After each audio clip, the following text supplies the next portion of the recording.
I've been focusing a lot on what makes smart people do something dumb, dangerous, and different. So I have been focusing on risk tolerance, and there are many different things that influence our tolerance for risk. The Department of Labor has a statistic.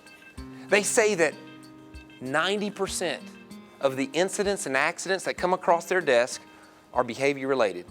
That's me and you, baby. That's us out there working in our environment.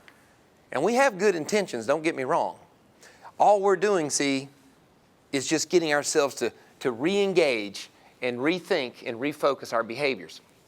Let me give you an example. This is an expensive piece of equipment. Would you agree? And I know you work around expensive pieces of equipment. And the operators of that equipment, they work together as a team. They're highly skilled. They're well trained. They're up there in the front. And you know, they have a lot of rules and policies they have to follow just like you do. And you know what? They know what all those rules are. They do. For example, as an airline pilot, every pilot knows what the touchdown zone is. It's a clearly defined area. And the book says basically this: Mr. Pilot, if you come in for a landing and you see out in front of your airplane that you cannot land in the touchdown zone, what do you think you're supposed to do? Pull up. Pull up. Don't land. Go around. You know, it's black and white, right? That rule's not gray. Now, sometimes, you know, we might come in from a trip and we see we're going to land just a little bit. Not much, just a little bit outside the touchdown zone. And we make a decision.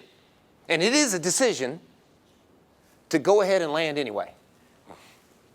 Now, we are in a unique position here today to ask ourselves, why? Why on earth would that highly skilled, well-trained crew go ahead and make a decision and land just a little bit outside the touchdown zone? Why would they do that? I'll just throw it out there. Just let me have it. Plate it up. Time pressures, right? What?